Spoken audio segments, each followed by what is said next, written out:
we're cheap asses and we can't afford the .coms.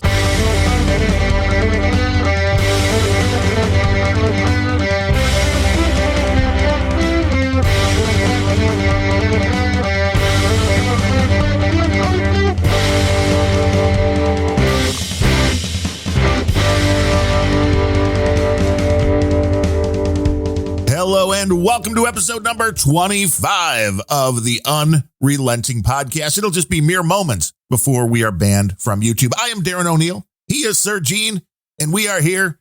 Oh, I'm never really sure why we're here, but we're here. We are here. It is Friday. I've even put my phone on mute. Well, that's good. That's probably why you couldn't hear when I was texting. I'm like, where's Gene? Oh, you texted? Yeah. Oh, Your alarm didn't go off. You were that kid in school, weren't you? Like the dog ate your homework. My alarm didn't go off. Yeah. That's it's a true story. It's a truth. Well, the most truth you'll find today in this media never had landscape. a dog, but I'm sure that was still the case. Right. Well, you didn't actually have to have a dog. I mean, it was really rare for the teacher to go to your house to verify. That's right. Nowadays, of course, with Zoom school, they can do that. When everybody can see everything and hear everything, and you are being advertised to 24/7. And the Ministry of Truth is fully active. Well, yeah. Did you see that yesterday? Mayorkas. I mean, this guy is such a dick. But the new, we're going to bring a ministry. I mean, this is so 1984. Oh, my God. We're going to bring the Ministry of Disinformation. Or they're calling it something very much like that, too, which is like. Yeah. No, it is. It is literally the Ministry of Truth, the government organization meant to compel speech to be in whatever fashion the government wants. I mean, we already have the what's their organization 1984 that rewrites history. Well, just be your teachers and your school system and yeah. Well, certainly the news that the mainstream news, Fox included. Oh yeah, that absolutely creates narratives out of whole cloth. Fox is no bastion of truth, as you can tell by Fox. The interesting thing now, though, is Fox has like 2 or 3 primetime shows that totally disagree with like the other 20 hours of programming that are on these. Absolutely. Well, and Tucker's basically just sitting in a basement. Well, which is where I am. It's much safer in your basement than going out. I think so. Did you see his basement? No. I'm sure it's nicer than mine. Who's it that did a segment on it? I think it was oh God, what's the guy's name? He always did this kind of libertarian dude, always did segments. The guy, Geraldo? He's got a mustache. Geraldo? Looks like a little bit like Geraldo, but the other guy with the mustache. The other mustached guy. No, somebody will think of who I'm thinking of. John Stossel. Yes. Yeah. He went into Tucker's basement. He did. Yeah. They met up with Tucker, and Tucker showed him around the in-home studio in the basement, and talked about how he never leaves the house. Well, you don't need to. That is the beautiful part of where we are with the technology. Is we don't leave the house. You don't have to. It's not like you're taking a quality hit. It's either. Dangerous out there if you leave the house. It's very dangerous. I mean, you can do what broadcast quality is at this point for under $5,000. And that is taking things to a level. You can do really, really good content for well under $1,000, talking camera, all of your video equipment, lights, audio equipment. But you could do killer stuff for between $5,000 and $10,000. Oh, yeah. Yeah. Broadcast quality. It's not a high bar anymore. No. A lot of the Twitch people have $10,000 worth of gear, and they're generating, $5,000 a day. Once you start seeing all that money coming in, it's like, I may as well keep trying to make my product better. Yeah. Well, there's a certain level of expectation. And that's what's actually funny. So if you compare like YouTube channels of, let's say, 1 million subscribers to Twitch channels with, let's say, I don't know, 50,000 followers, viewers, whatever you want to call it. So both like mid-size channels, not anywhere near the extremes, but certainly not anywhere near the beginner level either. The gear quality they're using, and quite often, usually by that size, they've actually got a small team for production. But the Twitch people have to look a lot more amateur hour. That's the look over there? So, yeah. So it's like because if you look too polished, that actually works against you. So if you look too polished, people don't want to support what you're doing. Right. So you end up losing that sort of direct connection. So a lot of these people, they'll have, high-end cameras and nice microphones. And then these absolutely stupid $150 gaming chairs and IKEA furniture. But what you got to remember is, for most of the streamers on Twitch, that is actually what their bedroom / studio looks like. For the ones that get up into that level, it's what the set looks like. You have to give that persona. Yeah. And so their set is made to look like their old, when they were starting out, bedroom looked like. Right, because you want to be one of the guys. You want to be one of the group. You don't want to be elevated. Yeah. But meanwhile, they're living, well, a lot of them are here in Austin, frankly. But yeah, a lot of them are living in mansions, $5-10 grand a month condos. They don't want you to know that part. They just want you to see the basement, which looks like it's back from the 1980s. Well, there's not really a basement in the condo, but yeah. And or like a 8-bedroom house. It's not bad work if you can get it. It is the new media. There are downsides. Well, there's a lot of downsides. You have to stream 7 days a week. So it's work. It's not fun at that point. It's real work. It could be fun, but at some point it's probably not fun. If you got to do it every day to keep the peeps happy. Which is the weirdest thing, because media was never, besides the nightly news, most of the programming was once a week. Well, we are. Right? Yeah, we're doing it right. But we've got like 4 people listening as opposed to 4 million. Yeah, so that's exactly. Yeah, where is our 50,000 live viewers right now? Yeah, where they should be here right now in the basement. Yeah, we have 0. I see a little counter in the top left right there. It says 0. 0 viewers. It's YouTube. Nobody watching on YouTube's. It's because we're not real video on YouTube. Well, we're semi-real. I mean, we're live video. We're just not really. We're doing the same thing Gonzalo Lira is right now. Yeah, and I've noticed there's a lot of people with fairly popular channels who you never see them on YouTube. It's all just showing a background. Yeah. With various things going on. There are those as well. And there's also guys that are doing political commentary with the video game footage playing. It's an interesting way to go. Yeah, I've thought about it, but I wasn't sure if you would, stay awake at that. Well, I don't know. I mean, it all depends. There's a different channel for everybody, I suppose. Mm-hmm. What keeps people's attention? It's a question that people keep trying to answer over and over again, and it changes. Yeah. The attention span has gotten way out of whack with sites like TikTok, where you're training kids. It's like, well, if it's over like 15 seconds, it's too long. Mm-hmm. And that's going to do really bad things, I believe, to the ability to concentrate, to function in a polite society. Gone. People don't have that. Yeah, I guess it's already getting. That's what Ritalin is for. Okay, provide everybody with drugs, which is another problem. Have you taken your Soma?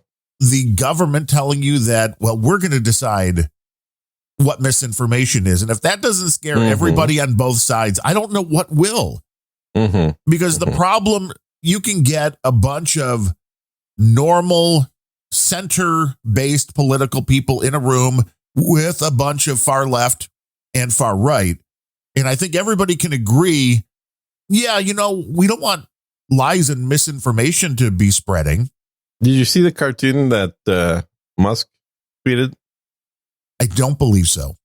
Just recently here, it was a 3-panel cartoon where the first panel basically shows a spectrum, I guess, if you would, of somebody on the left, somebody on the right, and then there's the third character standing just on the left, a little bit left of center. And then the next panel is the guy on the right standing in the same place, the guy in the center standing in the same place, and the guy on the left running left. And then the third panel is the guy on the right standing in the same place, the guy that was on the left in the middle in the same place, who's now on the right, and the guy on the left running even further left and calling the other two Nazis. Gene reads cartoons here on the Unrelenting Podcast. Well, the bigger thing isn't the cartoons. Everybody does that. But then I actually looked at Twitter. On purpose? Yeah. Let's see what Musk had to say. The new owner. I believe, though, that you could get those people in a room and they would all agree that they don't want misinformation. The problem comes when you say, well, what is misinformation? Yes. And I had a big rant about that on Sir Gene Speaks. I mean, I noticed there was a show, only one released in like the last 21 days. So Okay. So I've had some computer issues. Uh-oh. Thanks for reminding me. Yes. You're welcome. And it seemed it was totally unrelated to anything I was doing. Should I start with a punchline or should I tell you the problem first? I mean, either way, whichever's more entertaining, but this seems like maybe you got hit with a computer bug. Not at all. No? No blue screen? I noticed all of a sudden the computer's running really slow. Virus? And I was like, oh, that's weird. Reboot. It's still running really slow. I'm like, is this Mac too, or is this a Windows? No, it's PC. Okay. It's a gaming computer. And yeah, so it's, it's like a very beefy top end computer. And it just, no matter what, it was just running, barely crawling. So finally I popped open some software that shows stats. I see the computer is running at 0.5 gigahertz. Wow. I'm like, 0.5 gigahertz? This thing's supposed to be doing 4.5 gigahertz. That's like gigaflops watts, who we're going into not quite, but we're going into the Lamborghini. You're not the it's Lamborghini. Pretty slow. And so I was like, well, that's not good. Spent probably a good half a day trying to figure out why it's running slow. Reflash the BIOS as one does. Brick the computer as one does. Yeah, it's always good. Reinstall everything again. Not software, but I mean like BIOS. I had to reinstall again and stuff, and then got it running at full speed, and then it went back to slow. Oh, throttling. Yeah, and I thought, well, what the hell is causing this? And then I noticed in the BIOS it looked like the temperature was kind of high. So then I managed to boot into Windows even at the slow speed. I mean, it still worked. It was just slow, and got a hardware monitors app running, and I saw that the temperature was running at over 100 degrees Celsius of the CPU. Yeah, so about 220 degrees. Well, that's pretty hot. And when you're doing nothing, it is. Yeah, when you're doing nothing. And so the CPU is thermal throttling itself to the slowest speed it could go. Now, you water cooled? You got a big ass fan? I am water cooled. Yes, I am water cooled. And I thought, well, maybe the water cooler broke. So I took the PC part, started looking at it. Nope, water cooler seems to be working. Just the water coming into it is really warm, and the water even coming out of it's kind of warmish. And it was a head scratcher. It was like my PC was working inconsistently for a good 3, 4, 5 days. And I thought, well, no, does this have something to do with the fact that it's getting hot outside, so the air conditioner is running, so the house is a little warmer than it was in the winter? Because I never noticed this in the winter. Long story short, I had noticed that there was a filter. It's a nice case. It's got like little filters on every opening of the case, right? Oh, so it's fancy and all the filters got clogged up?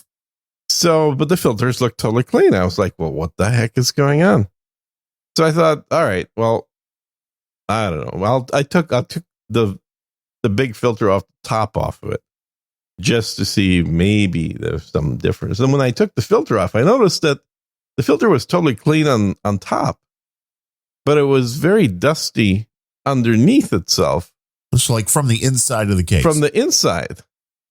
And I realized these idiots that built the computer for me put a filter on an exhaust fan. They turned the computer into a vacuum cleaner. Well, that was nice of them. Yeah. So the computer is doing a great job filtering the air around itself, but meanwhile, running really hot. It's sucking a bunch of air in, but it's never getting out of there.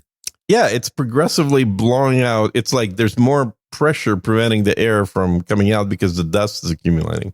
Yeah. So I just took the filter off, which is what you're supposed to do with outgoing filters. You should have a filter on the intake of air into a computer and no filter on the exhaust. And lo and behold, the temperature went down by 20 degrees. Woo! Yeah. Crisis averted.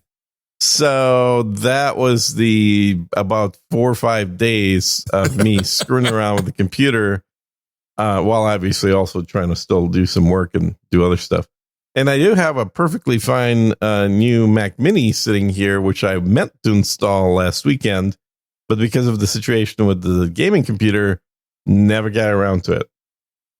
Why would you buy a Mac Mini now? Aren't they releasing a brand new one within like weeks? Yes. I bought a Mac Mini now because I bought it from my buddy. Oh, that's right. Just ordered the brand new one. Yeah.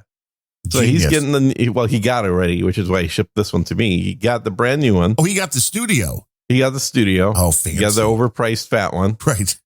And I get to have his. And the best part is I'm paying exactly what Apple offered to pay him if he traded it in, like $3.95. Yeah, pretty much. Exactly. I think it was $400 for a $1,800 computer. Yeah, you paid $1,800 for this 6 months ago. We will give you. That's literally what it was, and now I got it for $400, and I think $400 plus shipping from him. Wow, that's crazy. That's a good deal for me. I'm a happy camper about it. I haven't set it up yet. Meant to do that. I'll probably do it this weekend. But I mean, and it's not like it's going to take long to set up. It's just getting the apps that I have on my other Mini copied over to this Mini. You just have a switch where you can share monitors with the device. So you can go back and forth between your gaming machine and that. No, every computer has its own screen. I have 6 monitors facing me right now. Wow, are you a day trader? Better than that. I'm a video game player. Oh, well, that's actually more lucrative. Who used to be on Twitch. Yeah. Way more lucrative. Yes, and lights and green screens and all kinds of things around, and even an expensive microphone, believe it or not. Yeah, well, I'm using the RE20 today, if you can tell. Yes, you sound completely the same. I pulled this thing out, and then I put the big ball, the big foam, the big thing. That's the one I use. I put that on top because I watched a video, because I was hearing this when using the Shure SM7B. If we could just briefly go into mic talk. Oh, let's talk. I was hearing talk mics. There was a little bit of plosives in the SM7B, and it was annoying me. I mean, it wasn't bad, especially because there are audio filters you can run before publishing things like podcasts to handle the plosives. But I went and looked for a YouTube video on like just the proper mic technique and all of this tips and tricks. And I found a guy who had like way too many views, way too many thumbs up on the thing. And he was popping his P's constantly while talking about not popping your P's. And I'm like, that's too funny. I mean, it was breaking my brain because it's like, you're telling people they don't want to do this. And it wasn't like he was doing it just to show an example. He really thought he was doing it properly, but was still popping the P's. And I was like, no, that's just insane. So I'm conscious of that. I'm always going for the best audio, and I like to talk right up on the mic, and right, as one should. Well, it does give you a better sound. It does. But then you do get more plosives. You do get more of those. So unless you have your mic configured properly. Yeah, well, that's also very true. You have to know not to speak right into it, and not, if you are going to be speaking louder, maybe move away a little bit, and you don't have to speak directly. Oh, good luck on that. Yeah. No, there's virtually no podcasters that know to do that. Well, either don't know or don't care. They want that. They rely on the compression algorithm to fix that. I mean, I do. I love my compressor Mm-hmm. because that allows for a whole sort of different sins. Yeah. But I figured I would try this thing buy out again. Candy and flowers. Yeah. I mean, I have the bigger ball that you can put onto the Oh, it's got SM7B big as balls, well. is it? Yeah, Okay. big balls. Mm-hmm. But you're right. I thought you were more of a bottom man. I mean, we do have the big bottom too, Yeah, I kind of figured. which is why the Aphex just gives you a little bit of a boost.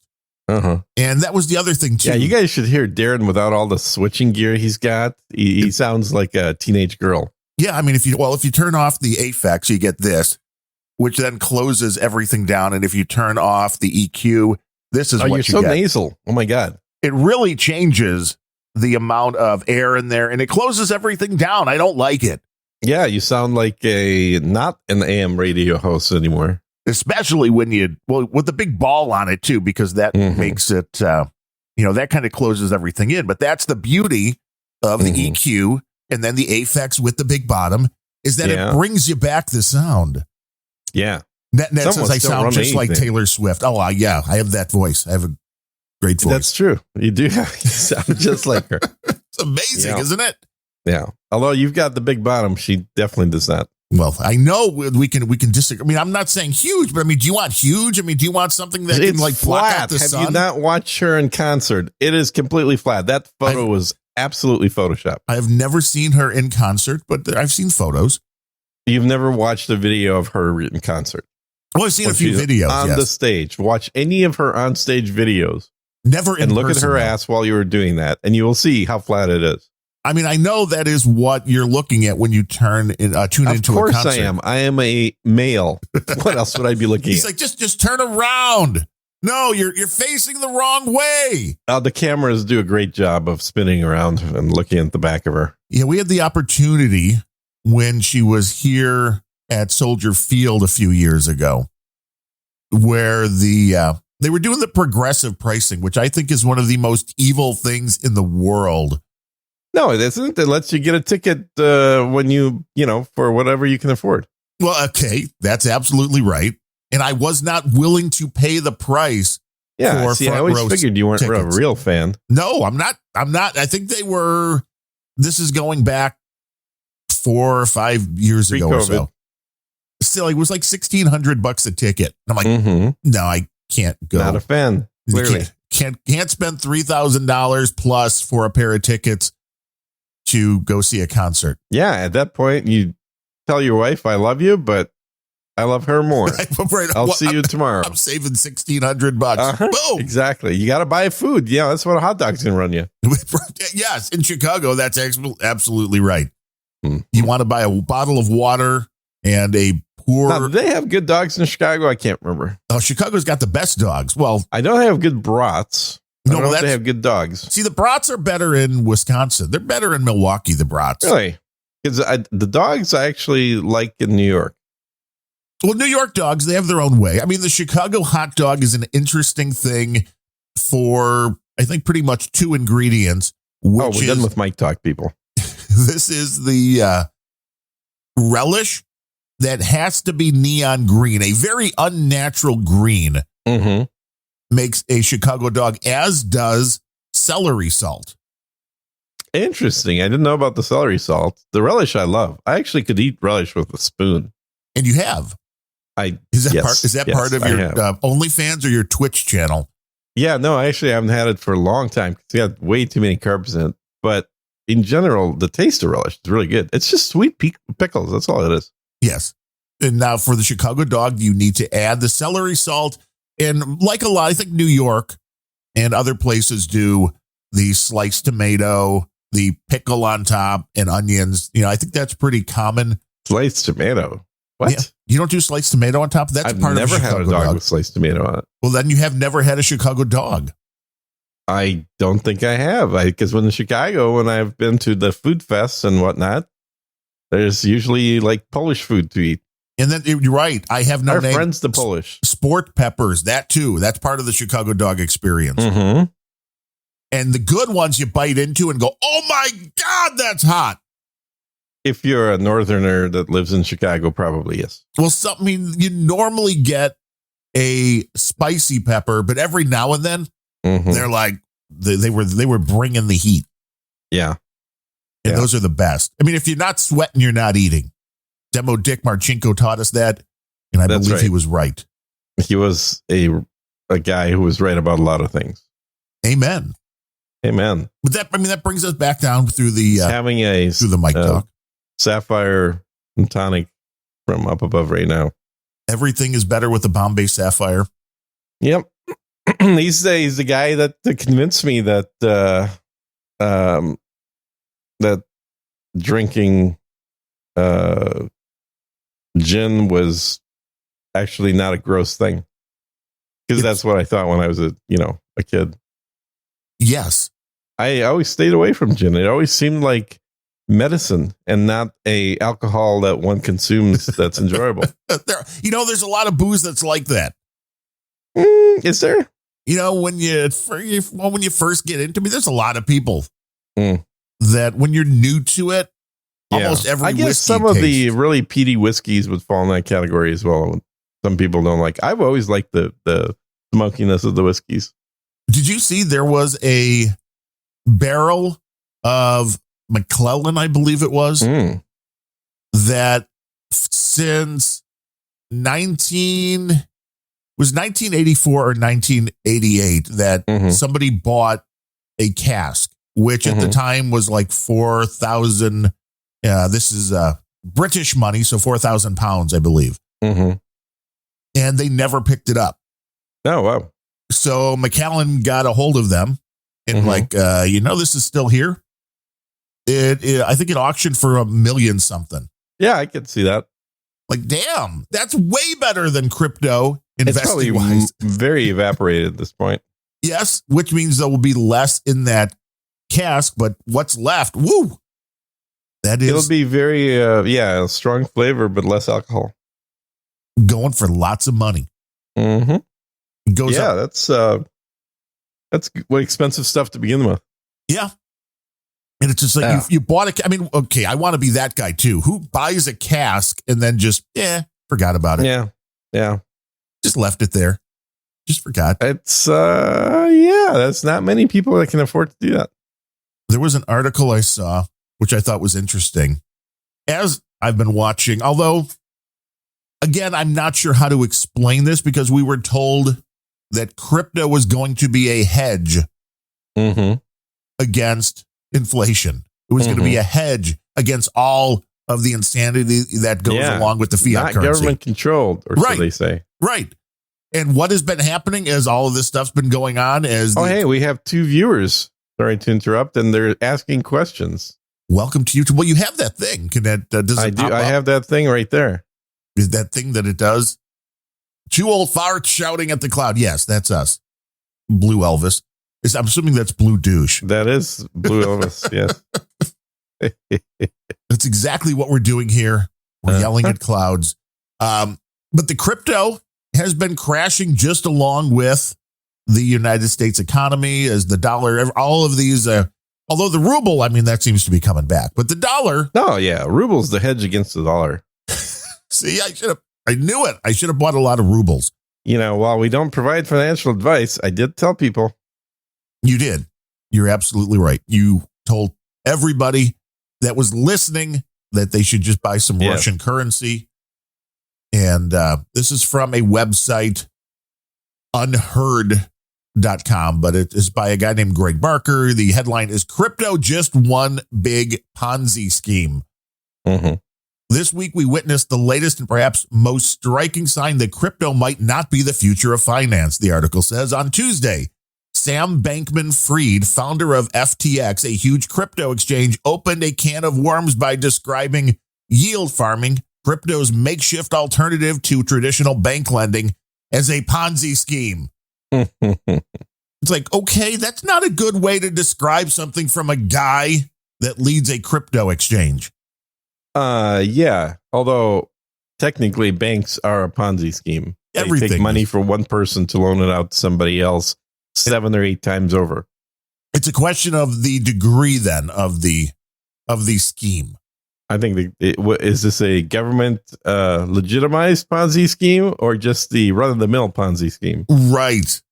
And that's going to be the question. What is going to be allowed? Because there are nations like El Salvador, and I believe I saw another one the other day, one of these South American countries that went, hey, Bitcoin. Yeah, we're a crypto thing. Yeah, legal tender.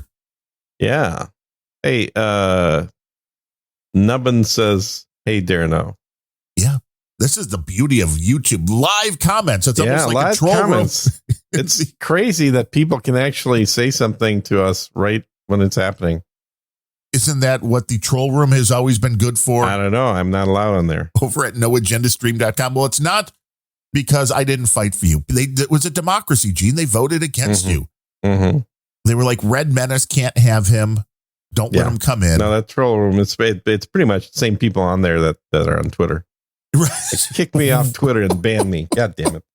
But Elon says, Gene, come back. Yeah, Elon says he'll be unbanning people selectively. Yeah. Mm-hmm. Which is why the Twitter people are losing their minds. We actually didn't talk about that last week, even though it was the biggest story going on, which I think is why we kind of avoided it, because I think it's going to take some time to really see what's going on here. I'm not sure Elon really wants Twitter. I'm not sure if we believe that Twitter's workforce is 90 some odd % crazy radical leftists. Oh, no, we believe that completely. So what do they do then when Elon comes in? Somebody made that point. They're going to form a union and demand $1 million a year. And then Elon goes, well, you're all fired. Yeah, he will. But then what did he just buy for $50 billion that includes 0 people? Well, this is it. Is there enough of a workforce that he can replace what is currently in Twitter? And to be fair, I don't know the size of the Twitter workforce. The Twitter censor army? I'd say it's in probably pushing 100,000 people at this point. Well, there's a lot of people doing the censoring, but Twitter relies only on the coders. Do. So how many people does it really they take? stopped doing coding years ago. No. It's purely the fact checkers that they employ at this point. They still have people doing maintenance. There are still hardware things going on. And that's really all that's needed. There are janitors and stuff in the Twitter tower, but that's all that's needed are the people to keep the infrastructure been the same going. For years. Jack coded that in his mom's bedroom. I don't think Jack's that smart. Mom's basement. I did think it was interesting that Jack is like, no, that's fine. Elon, I think Twitter's in good hands is basically, I'm paraphrasing, but what Jack Dorsey said of the acquisition by Elon Musk was, I believe he is, if anybody can do. I think Jack's, he's not been a happy camper since he sold way too much of his own stock and not been able to affect anything at Twitter. Right. So he got out. Not like Jack's a conservative by any stretch. No, but I think he got overrun by the rest of the. He did. And I think he was kind of pissed about that. I think you're right. Yeah. So this is going to be an interesting thing. I just don't know what the Elon play is because he has enough money. If he wanted to do it strictly on the ideology grounds, which I don't think he is, I think he's got an idea that is going to make him a lot of money. There is an idea because Twitter loses money every year. And the idea that I heard from Elon is it's going to be $5 a month.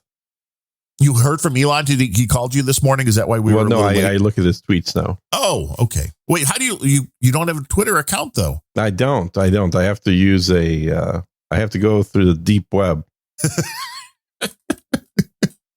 No, that's just a browser, Gene. Everybody has that. Oh, really? Yeah. Oh, I thought I was going through the deep web. I click on this button. I have to go to this thing called PWITTER. That says it's got a big E on it, and that stands for internet. Oh, yes. Yeah. No. The edge. Oh, we have an important question that breaks through all this current bullshit conversation. Sir Gene, have you played Dune Spice Wars yet? Ooh. No, I have not. I have seen the ads, and I've asked a couple of buddies that have bought the game to let me know if it is just hype or if it's actually good. It's cinnamon versus cayenne. Mm-hmm. The Spice Wars. It's an officially licensed game by the look of the trailer. So it is very much set in the Dune universe, and it kind of looks a little bit like Age of Empires. but I have not played it, and I am curious to see what it is. I've been playing No Man's Sky, if anyone's wondering. Nobody's wondering, Gene. Nobody. Their latest, I disagree with that. I think more people are wondering that than not. More people that are like, give us more Elon talk. Well, that was it. You got the Elon talk. We can move on. Yeah. It is the Elon talk. Now, I'm more intrigued by the continuing moving forward with all of this artificial intelligence tech, which would be great. If we only could get CSB on the show. Wasn't he? Oh, no, we're definitely CSB is banned from the show. From your half. Yeah, from my half of the show. Exactly. So on this left side, now CSB. Nope. Right. Yeah, it's look at that. We have another comment. I like No Man's Sky. See, I told you video game talk was better than this other talk. Sir Nubbins into video games. Nothing wrong with that. This AI tech, I saw that the Beach Boys, a group that I like since I was like 10 years old, love the Beach Boys. I was going to say, were you even born back then? Not when they started, because they are celebrating their 60th year. Yes. And part of that is the redoing their greatest hits release, which was originally 2 LPs. For doing the audio track to Sunkissed commercials. They have so many good songs. I mean, the Beach Boys, best harmonies in the business. Brian Wilson, a absolute genius when it comes to the harmonies, being able to just bring a bunch of different sounds together that on their own, you're like, this isn't going to work. And then he put them together and somehow it's magic. But they're re-releasing their greatest hits. This is the first thing coming out. 6 LPs. So it's going from a 30-song greatest hits to an 80-song. But they're using a lot of AI in the remastering of these tracks, because they said there were a bunch of these things that were mono tracks that they're able to. And I think we talked about this a little with the Big Beatles documentary that was out a year or so ago. They're now able to take the mono tracks and able to do a good enough job of being able to extract every instrument onto its own track, so you can get just the bass out. You can mix it as a stereo. Yes. So now and it's like, I'm always torn about what I think about remastering, because a lot of times it's like watching a black and white movie shot in the 30s as a full color. You remember Ted Turner used to do this. Turner Classics started colorizing and everybody was up in arms.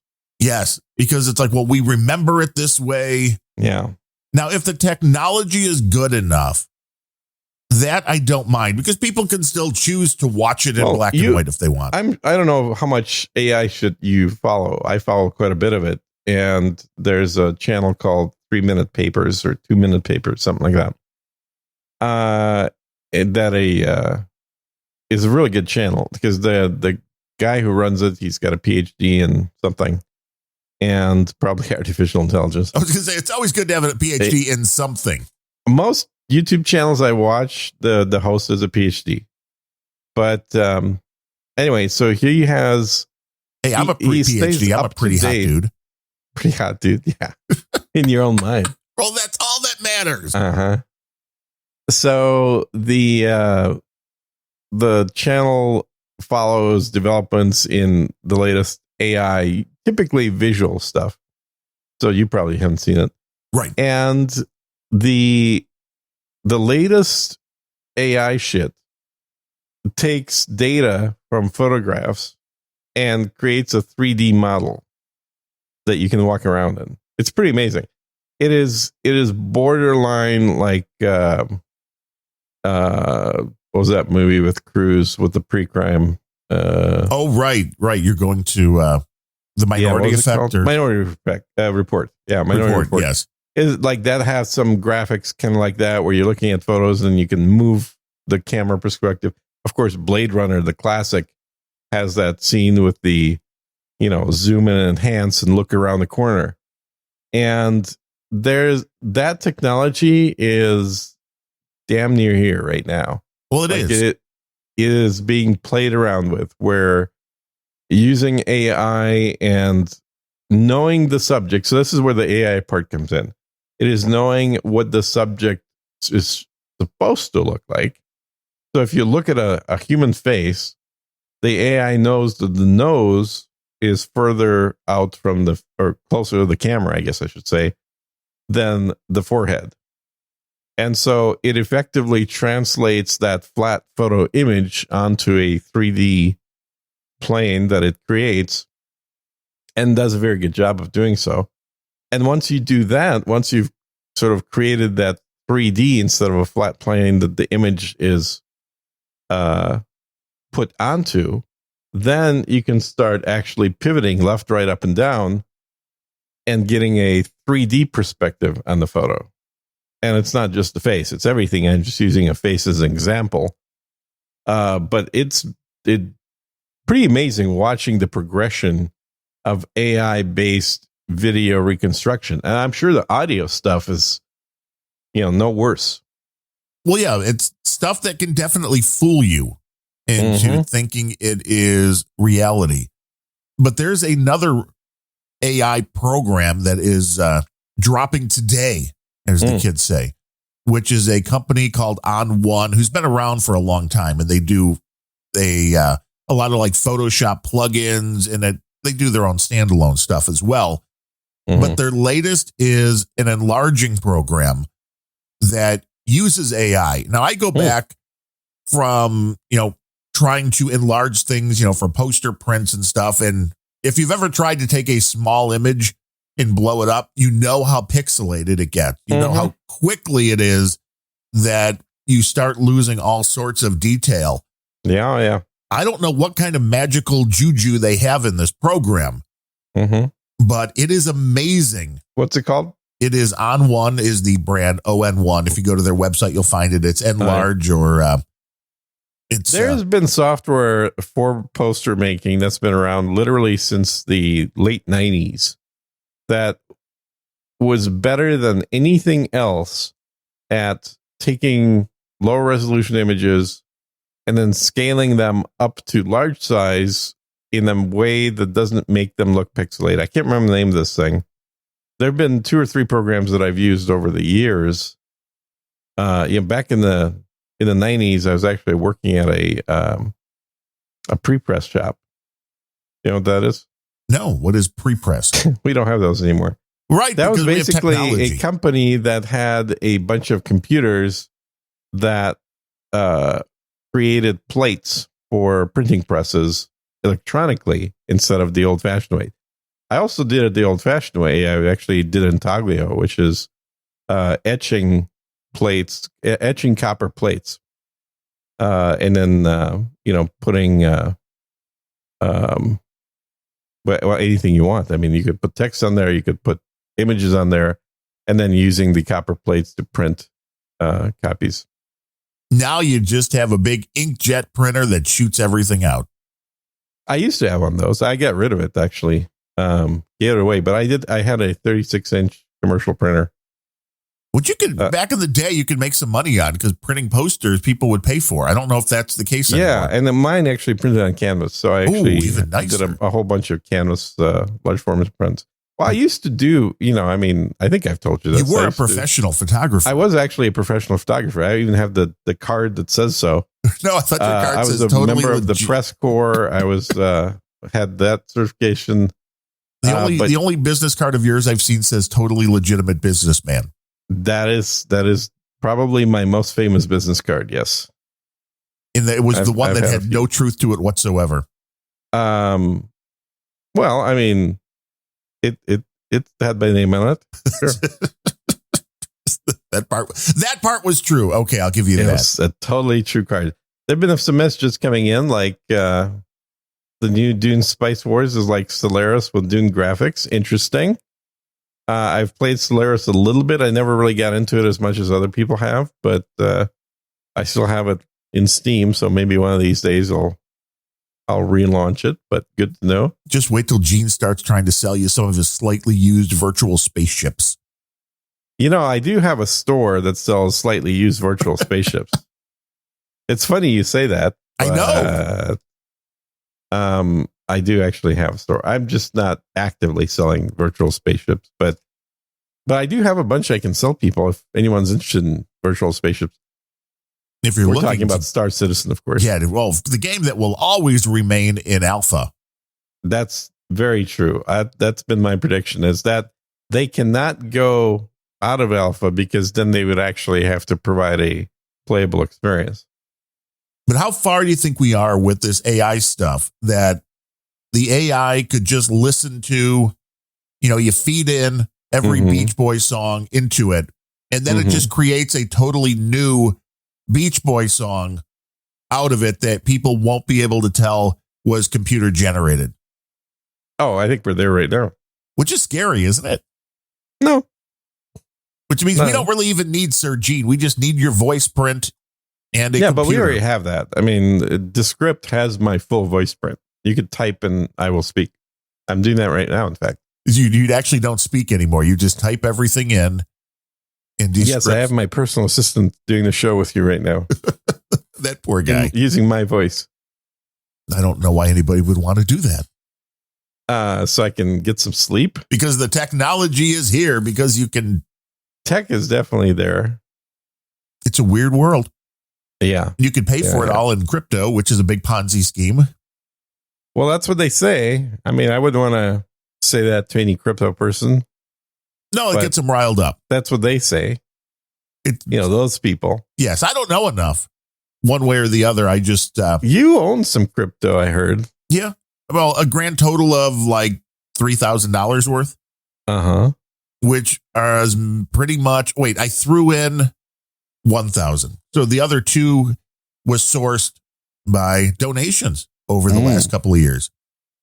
I've just never cashed any of it out. Mm-hmm. Even that's a good policy. The stuff that has come in, if you're using a podcasting 2.0 app and you're streaming sats or you're boosting, that's where it all winds up. Just sits in crypto land. Well, that's probably not a bad policy. Of course, when the economy completely falls and that's all that's gets shut off, you lose all your crypto. Yeah. And that's the problem with crypto. So that's been my main complaint. I don't mind most of the other stuff. I don't mind that it takes a lot of electricity to make it, whatever. My main complaint is this. It is an asset, if you want to use it for that, which requires electricity. Not to generate it, we all know that, but to actually use it. If the power goes out here, as it has in Texas previously for a whole week, guess what? You can't use crypto for any payments. Also, if the internet grid goes down. Yeah, exactly. And you can have electricity, but if you don't have an internet connection, then nobody can process the transaction. Yes. Yeah, because there's no, there's no miners to validate and put you on the blockchain. There is no fallback for that kind of stuff, which is why I still like gold and silver, which I own 0 of, but that's probably a better place to be. Yeah, I mean, I kind of think that things like lithium are much better. Have you seen Elon's tweet on lithium? No. Is this the Elon podcast? It is the Elon podcast at this point. The price of lithium has gone from about $4,000 a ton to $78,000 a ton in the last few years. Now, is this because isn't lithium one of these elements? Is that it's only made in Ukraine? Yeah, I was going to say that's apparently Russia too. Correct. Lithium, and when nothing can come out of Russia now. Yeah, well, actually, I think one of the biggest lithium fields is in Afghanistan. Well, that we could have had, but but why bother? Now we have to buy the lithium from the Taliban. So Musk was talking about how Tesla might have to now buy their own lithium mines. Well, I mean, as one would. As a South African would say, naturally. Well, I mean, of course. But he's from South Africa, so it's okay. Well, he is an African American after all. Yeah, he is. That's not untrue. That is a completely true statement that would be called disinformation. Right, because the pigmentation of his skin is not correct. It's not about where you're from. The racists really have flipped things around, haven't they? Seems that way. Yeah. Yeah, it's like somebody said the news of Elon Musk's buying Twitter has made the Democrats madder than they've been ever since the Republicans freed their slaves. Blue Deuce says YouTube is lame. Nobody is there. Yeah, that's except does he say that on YouTube? Because I don't see it, and therefore it doesn't exist. Was in the troll room. I don't know what that is. It's the old fashioned YouTube. Yeah, the YouTube with the comments, which actually stay with the video and are shown on the video of this podcast. That is part of the interesting thing. And that so I you like. can see the comments, even if you're listening to it much later. I'd say that's the future. It is the now. Yeah. It is the here. It allows people to interact. And hey, when we get to 10 viewers, we'll also flip on other streaming services like, well, not Twitch, but no, Rumble. What's the one? What? Twitter, Rumble. Rumble's the one I was thinking of. Because I think Facebag. Rumble would be pretty easy to turn on. Yeah, I'm banned off Facebook, so we can't be on there. Now, you can do a streaming video on Twitter. Is there such a way to do that onto the Can you do that? Wasn't that... Yeah, what was it called? It didn't used to be called that. It was... Yeah, well, there was another one they bought. Yeah. There have been so many of them, it's hard to keep track. What was the name of that? And I always figured they were fairly useless because Scott Adams always used to do videos on that service where it was just like, live streamed on Twitter. I always thought it was just to bring you to a better place to see the video, that this was just a way to show people on Twitter, hey, a live video starting, which you could just do with a link saying, hey, a live video starting. Yeah. Or in our case, a fake video starting. It's almost real. I mean, it does have a photo of you and a cartoon of me. Yeah. And people can see which one of us is speaking. And eventually we could turn on the cameras again. Yeah, we can. Maybe someday. It's the I mean, the thing with the cameras here's the deal is, it requires a green screen and lights to be on. And for the one or two people watching, it's just too damn much effort to go into, frankly. Well, it's very distracting for me to have the light on.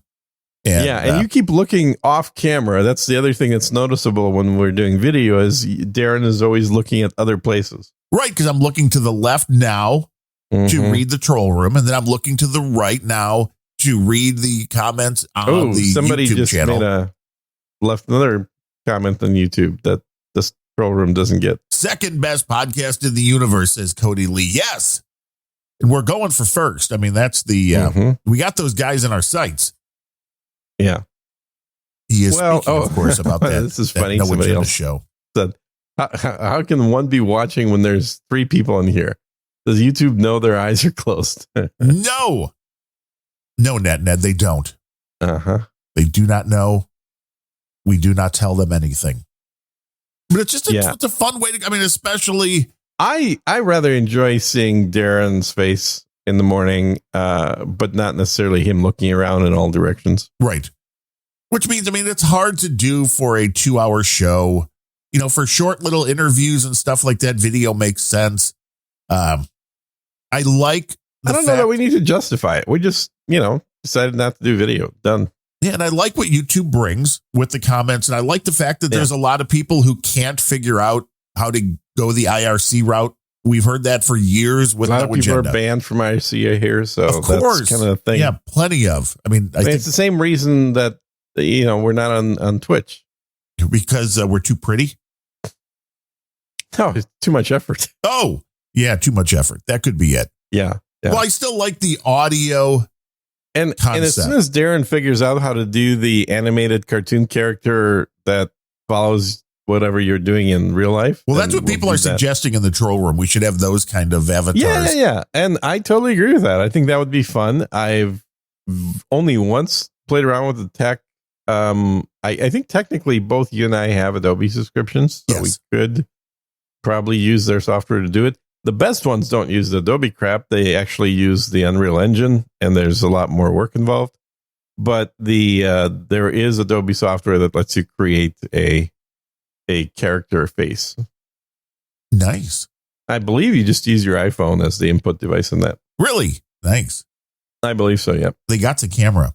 There was a article I saw here on, and there are so many websites. I understand the whole concept of what's disinformation and what's not. The foreigndesk.com, U.S. has evidence that Russian troops in the Donbass are executing Ukrainians even as they surrender, official says. That's the headline. It's unnamed official says. It's even got official says in the headline. Now, in the article itself, it says, quote, the U.S. has evidence that Russian troops in eastern Ukraine have executed people who are trying to surrender. A top U.S. official told the UN Security Council on Wednesday.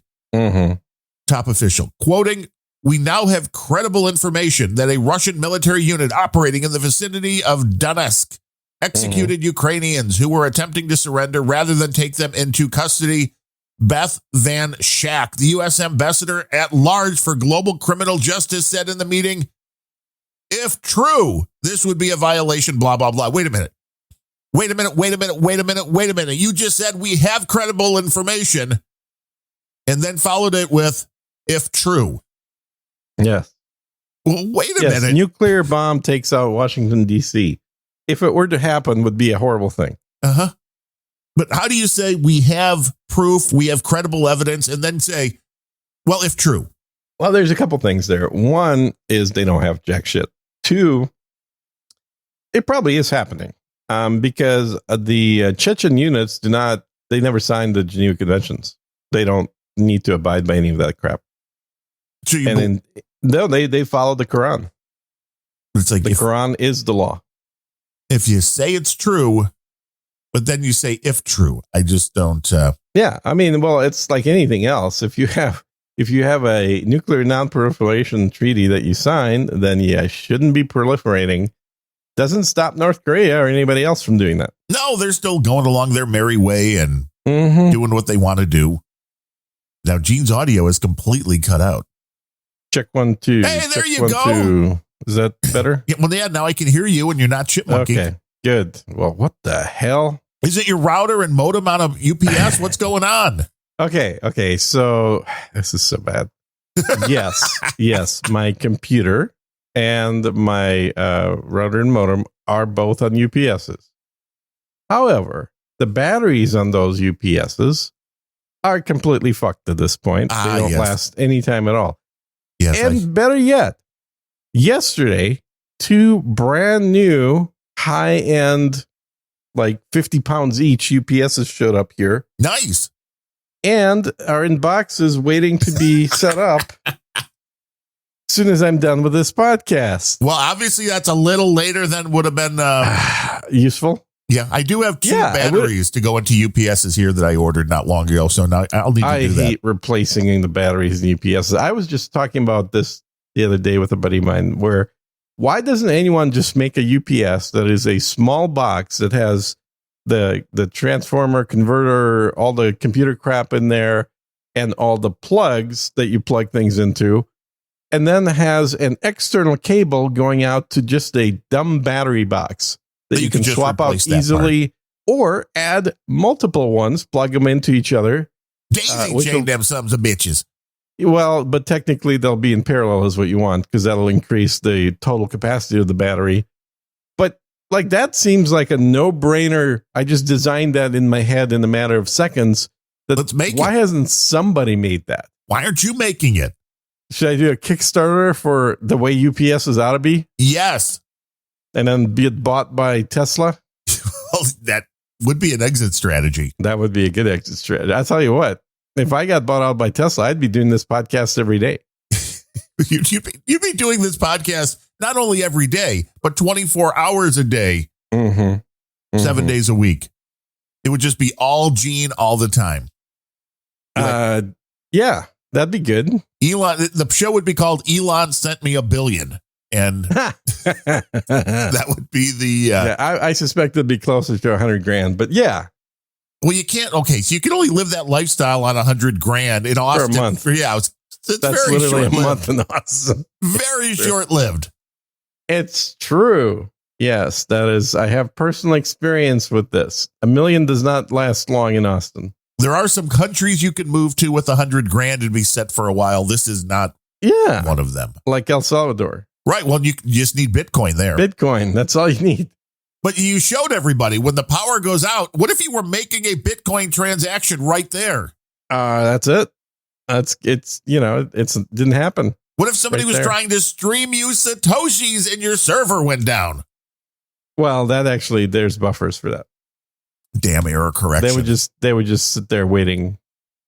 I haven't even checked in my wallet in a long time for Satoshis that nobody sends.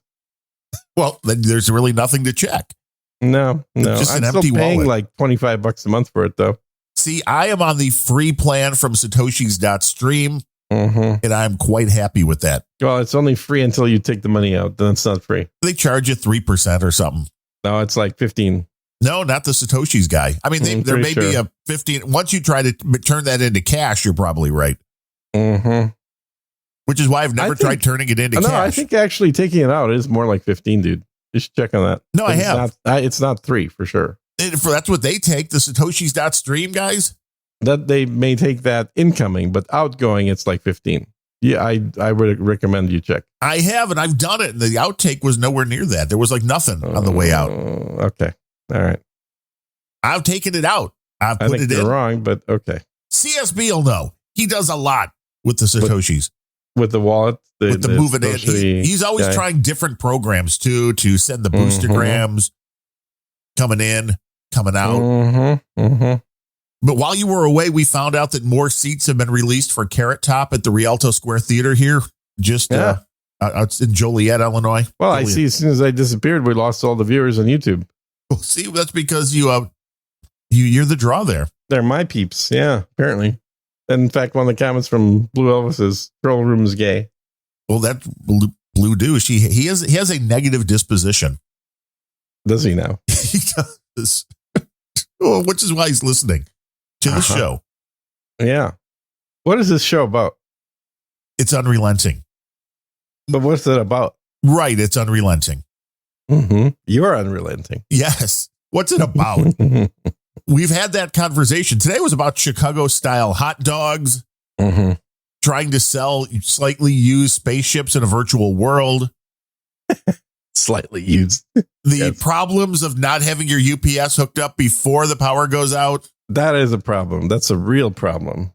But we've talked about that, and everybody listening can chime in. Now there are multiple ways to do so, but we've talked about this where it's like we're not really of the mind, I don't believe, to stick with tech 100%. We're not of the mind to stick with current events 100% or, pop culture 100% or, anything in that vein. And I know that's weird for podcasts because most podcasts seem to think like you have to stick, if you want an audience, maybe to one subject. But I grew up listening to radio, and it's not your mom and dad's talk radio, but guys like Steve Dahl and Gary Meyer, who are Chicago legends back in the day. Steve Dahl still doing this in the podcasting format.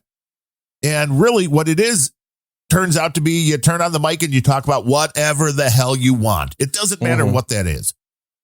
And I kind of thought that's where we were going with this. It's like, well, if we want to talk about what's on television, I think we've covered a lot of different topics over the past, how many shows have we done? Like at least 100, right? That seems that way. This is 24 today, I believe. 25, 24. Yeah. Well, that's true because I was a guest on your show for like 100 episodes before that. Right. There was like 10 of those, 15 of those, I think. But it all adds up. And I was on your show the one time. And then there were all the phone calls that weren't recorded. That's true. Yeah. I should probably start recording those. But that is this is kind of what this is. Yeah. The open format. It is the potluck podcast. Exactly right, Cody Lee. And I think that fills a niche for a lot of different things. It just depends what's going on in the world, where the conversation goes, because I think it would be boring. No offense to people that are doing just strictly political shows to stay with that. There's too many political shows. I mean, I have political opinions. Sure, everybody does, but that's not necessarily what I want to talk about every day.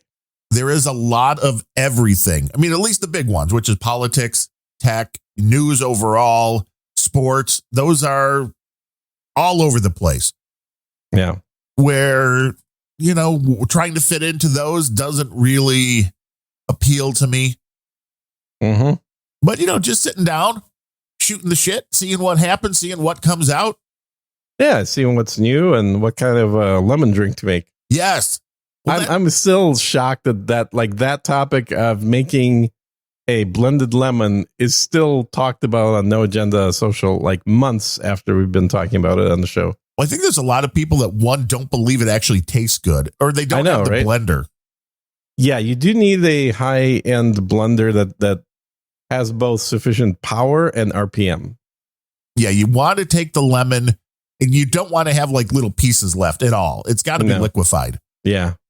Yeah, and I use a Blend Tech, and you use the Vitamix, right? Yes. Yeah. Yeah. So both of those blenders are over 1 horsepower, and they're made for liquefaction of things. The $50 blender from Target, probably not going to do it. Yeah, you're probably going to burn that bitch out. Yeah, you'll burn it out. It'll get stuck, or it'll just bounce the lemon around without actually chopping it up. I mean, I used to try to make frappuccinos in an older blender. Like just ice? Well, you take your coffee, you take a little bit of milk, or if you have a heavy cream, you can use that as well. Mm-hmm. A little bit of sugar or sweetener. I used to throw in a little bit of chocolate with that, and then the coffee. And when you're trying to make a frozen drink, there is nothing worse than the blender just going and then sticking. Because it won't process it anymore. It gets stuck. It's no fun. And so I had to get a more horsepower. I needed more power, as Tim the Toolman Taylor would say.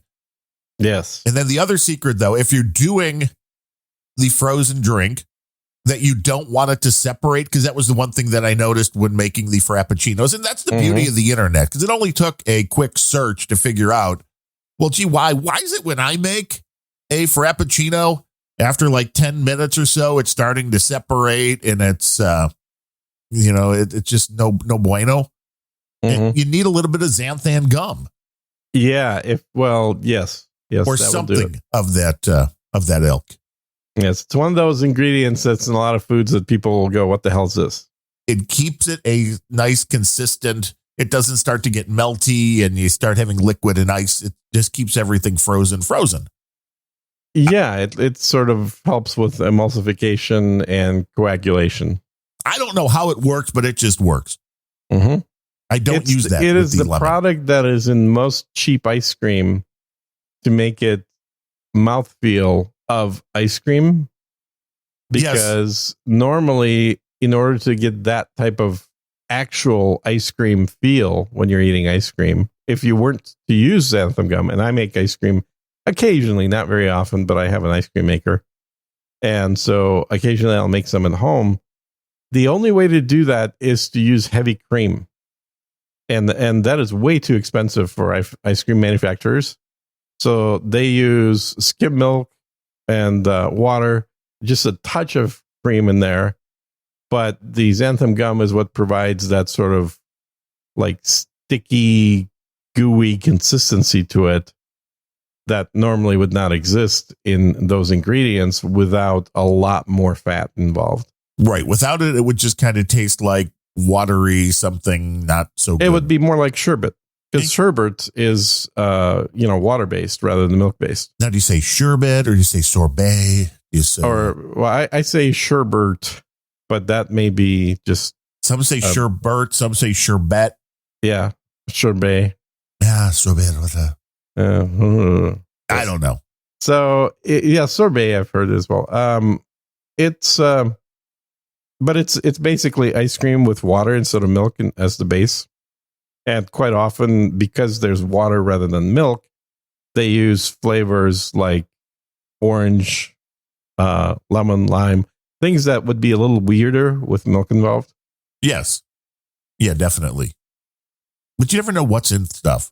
I mean, I've noticed every time it annoys me on the bags of shredded cheese that we buy from Meijer.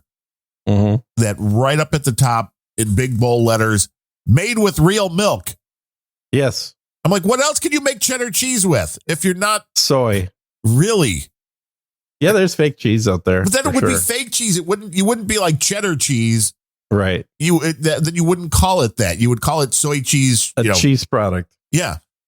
So when you're like, it's 100% shredded cheese made with real milk, it's like, yes, what? But they still call almond milk, even though they shouldn't.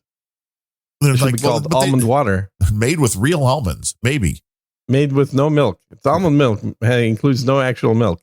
The milk lobby has definitely been pissed off about this.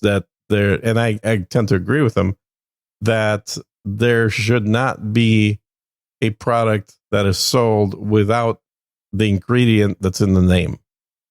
If there's no milk in almond milk, it shouldn't be called milk. It should be almond juice, almond water, whatever you want. Well, it's not really even the juice. It would be, I can see like almond milk substitute or something like that adding, because it is a milk substitute. It may be a milk substitute, but it is not milk. No, it is not. But people use it where they would use regular milk. You can pour it on your Cheerios. I mean, you could pour anything on your Cheerios, but to be fair, it is the closest thing I found to. If you don't have real milk. I mean, honestly, you could pour water on your Cheerios, and it's just fine because mostly what you're tasting is sugar. Yeah, well, the Cheerios, maybe not as much as some, but there's a point there. It is a milk substitute. It is not actual milk. But this, again, disinformation, Gene. This could be where the arguments are going to come from. Yeah, so I don't want to repeat what I said on Sir Gene Speaks. Well, because everybody listens to Sir Gene Speaks. They and do. I think they should. A huge audience of listeners, including you. They should. Wait, I'm supposed to listen to that? I thought this was. Yes.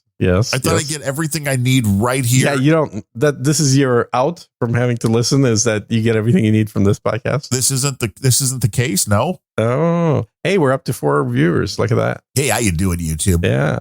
The other because last week the cool kids are on YouTube. For the first time ever, I listened to No Agenda at a higher rate of speed, because the last show we did the 4-hour, not the last show, but the previous one, we did the 4-hour rock and roll pre-show. Yes. And so I was a little bit, had some, wanted to get lunch, do some other stuff. So I wasn't listening live it wasn't doing art. I just took the day off from that. And then I wanted to make sure I got caught up. And I did the horrible thing. I mean, I listened at 2 times speed. And to do that regularly, I would want to kill myself. I mean, sure, I got the gist of what was being said in half the time, but that does not sound good. No, it sounds perfect. Not at 2 times speed. I mean, 1.25, you're probably okay. I know that's your recommended. I listen, but I mean, that's my recommended for my show. That's what I listen to others at. For this show, you're listening I'm usually like over 5 2. times. I'm like 2.5x, yeah. Wow. I mean, 2.5, it starts getting too chubby. It's not good. It's perfectly understandable. It's more understandable than it should be. The only show that I can't listen to at high speed is Ben Shapiro, because Ben Shapiro. That's correct. Because then you go into a time space. Yeah, exactly. You're going faster than the speed of light at that point. So Ben Shapiro is relegated to 1.25. Everybody else, I can go over 2x. That is maybe it is something that I can acquire the ability. I think it is. You do get used to it. Yeah, and I sent something to Adam. He's like, "Yeah, we talked about this on today's show." I'm like, "Yes, I'm behind a few episodes. I know." Like, how dare you, Gene? How dare you be behind? Yeah, like this whole working thing is putting a crimp in my listening habits. It is so horrible when you have to make the kind of money you are just for sitting at home and typing a few things on a keyboard. Well, sure, if you reduce my job to that. Wait, okay, to be fair, what more is involved? Okay, well, I'm not going to make that argument, but still. That's fair. But it takes a certain amount of know-how. And this is what people don't ever, this whole bullshit. There was some lunatic politician, I believe in Washington State, that wants to raise the minimum wage to $30 an hour. And it's like, are you nuts? Because they think, well, this is going to raise everybody out and it's going to be great. It's like, no. Then a slice of pizza is going to be $50. Yep.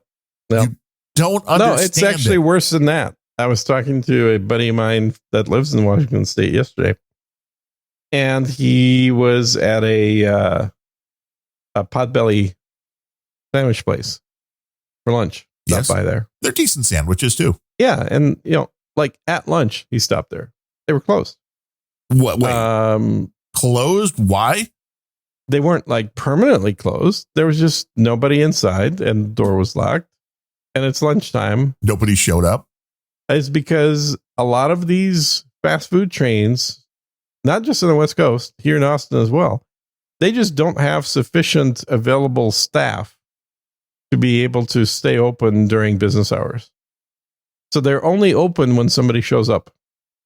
Wow. So these places that used to be open every day from 9 a.m. until 9 p.m. are now opening up every other day for 4 to 6 hours. Why do if you don't think that's going to work? affect the economy? Well, of course it is. Some people may not want to work, but also like the restaurant may only be able to afford 8 people that are each making $20 an hour, right, instead of 16 people making $10 an hour like they used to. Because you used to be able to hire some 15-year-old teenagers. We all worked in fast food. I never worked fast food, but I worked retail. Yeah. I worked at Spencer's Gifts at like 15 or 16. Oh my God. That's a horrible job for a 15-year-old. You're exposed to all kinds of kinky stuff. That explains so much, doesn't it? It explains why you're blind. That's not true. If you do that so much, you go blind. I heard that is true. The new cookie shop, which is opening up in our little town here, opens today. Town of Chicago. It's outside of Chirac. It's out in the suburbs. Mm-hmm. It's a cookie shop that is open from 8 a.m. Until midnight. Wow. How are they staffing that? I don't know. Today's their first day. I just saw this morning. Oh, yeah. It'll be down to 8 a.m. until noon. Right. Then we have to close. But I'm like, okay, why? And they were closed Sundays, and on Monday through Thursday, I think they were closing at 10. But it's like, who needs a cookie fix at 11 o'clock? I'm just wondering. Right. Yeah. I've experienced in Austin this with pizza delivery, where there are a number of pizza places that are supposed to be open, and then you put an order in online, and then nothing shows up, and then you call them up, and they're like, "Yeah, sorry, we had to cancel that. We are out of drivers right now." Well, now, were you ordering this directly from them or through one of those apps? No, directly from them. But this is the irony: is if you actually want a delivery, you have to order it via like Uber Food, because Uber will charge more for delivery and will get drivers to get off their ass and go do deliveries. Whereas a pizza place pays a fixed amount per hour or mile or whatever to the drivers, and they're not going to be, hey, today we're paying more to you guys. So next hour the prices are going down. But Uber does that, and so Uber can typically they can typically run a delivery even when there's no drivers showing up to the pizza place, and they're like, yeah, we're only pickup right now. And you think about that. Okay, if you're only pickup, that means your income just got cut by 80% or more for the night. You might as well close then. You'll save money. Well, but you're not making money on the Uber Eats and Grubhub orders because they're taking 30%. Oh, yeah, absolutely. Yeah. And it's amazing. And I've talked to a buddy of mine who owns an Italian restaurant. And the fact that they can't find people to do the simple stuff, like be a driver. He's like, I don't get it. I'm paying these guys like $15 an hour plus tips. And he's like, while they sit here, they can eat whatever they want, and they still can't get people to work. Yep.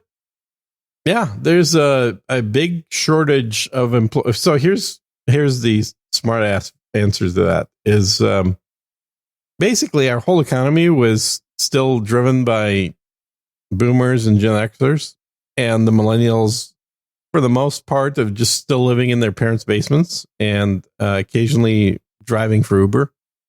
And right, they make a few bucks and then they stop. They've made enough to go buy some pot. Right, and that's all they want to do. I can eat mom and dad's cookies. Yeah, and the Zoomers, I mean, they think that work is evil capitalism, and really they're communists. So when the boomers retire, and a lot of them took the opportunity to do that during COVID in one swoop. Sure. The phrase? One fell swoop? That's the one. Fell swoop, not swell foop. One swell foop. One swell foop. One swell foop, and they all retire. And so you had people that actually were in the workforce that retired. And then you had nobody joining the workforce because that generation doesn't believe in work. They believe in gig. And consequently, there is absolutely what you may normally describe as an employee shortage, aka very low unemployment figures for specific jobs, like jobs that actually require a person to not be a gigster, but actually have a career. Well, and that is, I think, one of the biggest changes is rather than working for, Domino's Pizza and showing up for your schedule for minimum wage, there are so many opportunities now for you to be like, well, I'm just going to open up and, like you said, drive for Uber or deliver for Shipt or whoever, that people aren't taking the crappy jobs with companies that aren't gig work. Yeah. Because I don't want a boss. I want to be able to decide when I want to work. And I get it. I get that part, but that means you're going to have to do something to, alter the compensation scale for these companies that need workers that can't get them. They need to be making $30 an hour minimum. Which won't help because everything else goes up. And that is still what people don't understand about the minimum wage is that as the minimum wage goes up, who gets hurt? The less skilled people. They get hurt. Well, and the minimum wage was literally created. You can look this up in historical documents. It was literally created to keep the feeble-minded, as they were referred to back in the day, from working because they wanted to keep them out of society. These people need to be, in institutions and just in general, not within eyesight. So anybody that is arguing for the raising of the minimum wage is trying to do a disservice to those without job skills. Mm-hmm. Yeah, it's really a form of discrimination. Absolutely. Well, I should be able to work for any wage, whether it's $1 an hour or $1,000 an hour, if I can find somebody willing to pay it. And if all you can find is somebody willing to pay less than what is current minimum wage, then the government tells you, don't work. Fuck you. But when you're running a little hamburger or a hot dog stand and somebody tells you have to pay somebody $30 an hour, but the amount of hot dogs you're selling every hour is like $20, well, how's that going to work out for you? They're going to get to be really expensive hot dogs. People don't understand economics. Exactly right. That's how inflation gets motivated. Soon you'll bring a wheelbarrow full of your cash, which is no longer going to be legal tender. That was the other thing I saw. Yep. Major League Baseball now, and I believe it was 27 of the 30 parks, no cash. Like, holy crap, how did this happen? Yeah, it's illegal. Well, that's what I said. And I did notice that the Attorney General in Boston is actually looking at this because it's like, well, this is illegal. You can't walk into a ballpark with $100 in cash, be like, I want a hot dog. And they're like, nope, you have to pay with credit card. Yeah. They're all trying to get around this. I mean, the argument would be that US dollars are very much legal tender, but the form of legal tender dollars, that they they can control. So they can control whether they're coming in electronically or not. Now they try to get around this. And I don't know. I haven't been able to find this out if there are fees involved. I'm guessing there probably are. Mm-hmm. But at these ballparks, there are places where you can turn cash into a. Oh my God! Really? Like a debit card thing? Yes, or whatever. They'll give you like a debit card. Yeah, or like I'm sure some of the teams are doing stuff that can only be spent there. I don't know exactly how each one of them is doing it, but either way. Whether they give you a thing like, I want to buy $100 in White Sox bucks, or whether they give you $100 Visa card that you can go spend. Either way, they want you to convert your cash to use it around the ballpark. And they're like, but Darren, how is that different from what casinos have been doing for 100 years? Well, casinos 20 years ago, you can still put quarters in. But I see where you're going right now. The state of casinos now is money never really changes hands. It's you walk in the door. You convert your cash to a system that they're using, but they allow you to cash out, which is also a big different thing. If I could walk into a ballpark and be like, here's $500, give me this on a card, and I only spend $30, I want that $470 walking out of the ballpark. Yeah, I agree. I think there should be a cash out feature like that for sure. And then which case, okay, I get it, kind of, I guess. And then they can charge you a $20 service fee for the cash out. Right. Mm-hmm. Well, there's always going to be fees. Yeah. That's part of the system. Yeah, I don't know. I don't go to ballparks because I think it's a waste of money. But it is. Fair enough. It is. My parents had season tickets for the White Sox for, I think it ended up being 35 or 36 years. Yeah. By the end of it, I did not even want the free tickets and free parking because of the fact if I was going to go buy a couple of hot dogs and a couple of sodas or water, I don't even drink beer at the ball game. If I did, to add another $20, but it was going to be at least $50 just to go get a couple of decent hot dogs and a couple of drinks. Mm-hmm. With the bright green relish and the on top. Yes. And the sport peppers. They had one at one point that was a hot dog that was, I'm trying to remember, maybe $25 or $30 hot dog, but it was 3 feet long, I believe. I don't know where they were sourcing these buns from, but there was like a 3 foot long hot dog or 4 foot long that was meant to be cut up and shared between multiple people. That was, it was a shtick. It was it probably was way overpriced. Well, everything at the ballpark is way overpriced. Yeah, but like way overpriced. Well, yeah, it's a hot dog. Yeah. I mean, you're paying for hey, wow, look at that. That's a really big wiener, man. Yeah, that guy, he's got a wiener. Look at what's he carrying there? Damn. Yeah. Extra mustard. Like him. What? Extra mustard on that baby. No ketchup. No ketchup on the hot dogs, folks. What about the mayonnaise? Mayonnaise on. I don't know. I've never tried. Well, you know what? That's wrong because technically I've had mayonnaise with chipotle powder mixed in as a relish on a hot dog. There you go. Which is delicious. Yeah.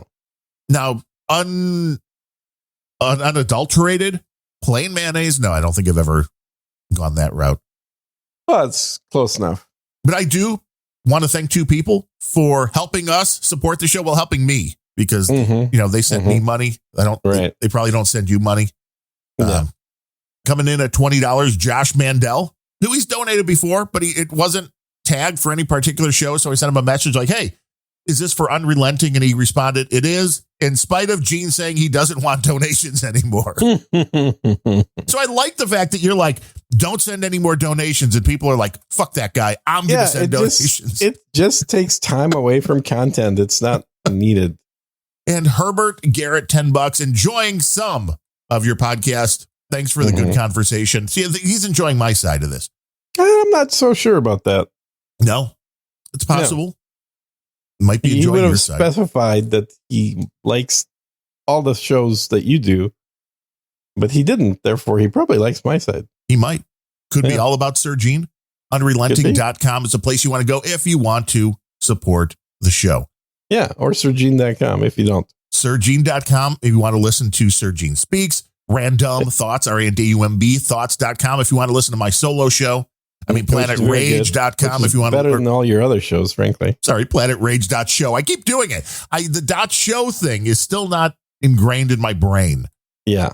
It's unrelenting .show. Because we're cheap asses and we can't afford the .coms. Planetrage.show. Well, no, they're gone, and it's like, well, it's a show. Mm-hmm. And who uses that anyway? Because you're just going to your podcasting app. That's what I mean. I mean, they're gone, but nobody's actually there. They're just being sold for like crazy money. Well, it's the flipping thing, man. And I don't know for sure. I believe the Taylor Swift single that came out last weekend was $5 when it was released. Maybe it was 15 because I bought the Steve Earle one that was still available at the end of the day on Record Store Day. And that was a 45 RPM, 7-inch for $15. But the Taylor Swift at the low end now, selling for like $80 on eBay. And they have been selling for $200 all day long over the first week. So all you damn flippers just went out. That's insane. And bought a 45. Nothing exciting. It's a stupid little 45, not even music you can't get elsewhere. And they're just flipping them, man. You see this with a lot of stuff. And it's well, they figured out that there's enough of you idiots out there that are willing to pay money for stuff coming out of Taylor Swift to be able to do that. Hey, now I'm paying more to get into. No, I'm not going to say getting into Taylor's. I was going to say I would pay a lot more to get into Taylor Swift than stuff coming out of Taylor Swift, but I'm sure you would be. That would be a completely different joke, and it would make this a completely non-family friendly show. No, we are very friendly. My Taylor Swift stuff that I've bought, though, has gone up way more than my Bitcoin has. I'm just saying that. And that tells you a lot about why America's downfall is absolutely guaranteed. You're probably right. I still disagree with you. I still don't believe we're getting a Democrat blue wave in November. I believe there is going to be a Democrat reckoning unless something major changes. Nobody cares. I'm telling you, dude, there's so many people that think what's wrong with America right now are the Republicans. Not even like they can't say big corporations anymore because they love Democrats big corporations are the big corporations now. Uh-huh. So they like the only thing they can come up with is the brand name of the political party because they can't even specify what about Republicans do you think is bad.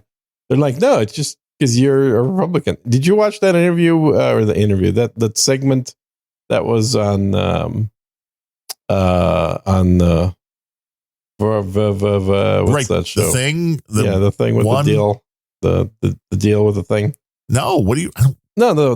The Project Veritas. No, I have really a knee-jerk reaction with anything Project Veritas. I don't like them. Why? Really? Oh, well, you get along with the socialists real well. But they had a kind of a ask me anything kind of thing, or sitting, on the street corner, and a guy shows up. It's at a college campus. It's very much done in the style. Oh, like the old Jesse Waters. Sort of, yeah. And so this guy is like, yeah, you guys suck. You guys are horrible. You're putting out all this disinformation. You're lying for the Republicans and all this stuff. And you guys have all these expensive donors. And it's funny to watch because as the person that's accusing them gets asked some questions, it actually comes out that he works for the Democrat Party, and that once that comes out, then O'Keefe is making fun of the fact that you realize your donors are a lot richer than our donors. Like the average contribution that they get is $20. The average that the Democrat Party gets is like $1,000. And they didn't know this? They weren't aware of this? Who's they? The person he was talking to when that was like. The person he's talking to is just a shill, right? He works for the Democrat Party. He's a college student age, at least college age person. So he doesn't give a shit about any of this stuff. He's not really denying it, but he's like, it doesn't matter because he's ideologically driven, not logically driven. Which is about par for the course now. It was a pretty good video. It's on their web, on YouTube for Project Veritas. It's always easy to find those kind of, and again, I don't know if people put two and two together when you see these man on the street things, the gotcha type videos. Mm-hmm. Yeah, That Mark Dice has done so many of these. Right. Well, you have to understand that they could have talked to 500 people to get the 3 idiots they're showing you. Not necessary. Not You just have to talk to necessarily, the but first idiot. you don't know. The first idiot's going to be enough. Well, you think so. Maybe in I'm Austin, pretty sure. that's probably true. In Chicago, Yeah. that's probably true. And this was at a college. I mean, any college. The first idiot that starts to talk to you is going to be enough to film. It is sad. Parents, understand your kids when they're sending them off for that education that you're spending hundreds of thousands of dollars perhaps for. At this point, for sure, over 100. Yeah. I think at this point, I don't know. I have a hard time envisioning any kid being sent off to either public school or college, because those are really nothing more than communist indoctrination centers. Yes, it's a rarity in a college now that's not a communist indoctrination I don't know of a single center. one that isn't. I'm sure there are exceptions, but yeah, that's not the norm right now. Even the religious colleges are very much, they've lost that battle. All the people, all the professors there now are on the I went side to of the beautiful equation. DePaul University in Chicago, Illinois, and it was quite liberal back even in the late 80s, early 90s. And I do want to thank everybody on the No Agenda stream. 93 people clicking in, listening right now on the No Agenda stream. So that beat YouTube.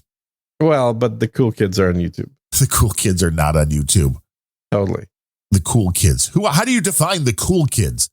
Those are the ones that are on YouTube. Those on YouTube. Right. They're waiting for the next Tim Pool video to pop up. They are. They've got a moment to kill, so they're just listening to us for now. They're like, let's check what these boomers are doing. That's right. Well, you're beyond boomer, aren't you? You're like just senior citizen. Yeah. What's up? It's called the Great Generation, damn it. The greatest generation ever. Yes. Is there a new Sir Gene Speaks coming out anytime soon? Well, the one came out yesterday. Woo. You're trying to usurp us, right? Coming in right before Unrelenting. That's right. And blow your Gene load. Listen to Unrelenting another and Sir Gene episode Speaks. that's already recorded that I'm probably going to come out with tomorrow. Wow, that's like way too much Sir Gene loadage. That's bookshelving you. That's way too much, sir. I'm going to have to listen to that at 14 times the speed. 14 times is about right. And wait, what? Okay, so what's the proper thing now? 14 times speed and backwards? Or is it still supposed to be forward? I don't know if you're advanced enough to listen backwards. If you could figure that out and understand it, then I would be worried about people. Yeah, there are people that can do that. There are even people I've seen that can speak backwards, and then if you record it, then you play it backwards, and it's actual speech. No, that's a but that seems skill. like that's a weird skill that's not necessary. That is a little weird. That seems like the kind of person that like sat in their room alone all day, every day. We are going to be the early morning show once No Agenda moves to their later time slot, starting one show from now. That's right. But I'll still be there for the No Agenda Rock and Roll pre-show. The Rock and Roll pre-show, is that going to be a 4-hour show every day now? That might be pushing it. You're gonna go beyond just a hobby at that point. That'll be a freaking job for you. It is. It's like a job. I can do even more than 4. No, but you are getting paid. I mean, all the ladies love you. The ladies do love me. I got a nice birthday card in the mail from Tante Nijl over in the Netherlands, and that was very nice. It is official, Sir Nubbin, starting allegedly on Cinco de Mayo, because John didn't know that Sunday of this week, this upcoming Sunday, was already in May. Have you? I love Cinco de Cuatro. I think it's one of the best holidays. Well, Cinco de Cuatro is great. But for this show, we do Cinco de Tres. So, tune in. Cinco de Tres. Even going further. Yes. Yeah. That's what you want to tune in for this show live on Cinco de Tres. Yes. Which means 5/3. Yes. It's we're actually we're on a Friday, so it's the Seis. We're on Seis. Oh wow. We are in the 6th. Yeah, okay, so it's 5/6. Okay. Cinco de Seis. Join us on Cinco de Seis. I can't see I'm bad with math. Yeah. And for some reason I was thinking math and Spanish. That's a whole other podcast. And you combine the two of them together. Yes, fun with math and Spanish. So enjoy the No Agenda on Cinco de Mayo. But I mean, that's nothing. You join Unrelenting on Cinco de Seis. And that's when we really start drinking on Friday. That's when people start having fun. Except for me. Tequila. Right. You're doing no booze all year. No booze all year. Yep. No, it's just going to intensify your personality, Gene. I don't know, man. I've been drinking most of my life, so I don't know if it's going to intensify or de-intensify. What are we hoping for? Hoping for a better liver.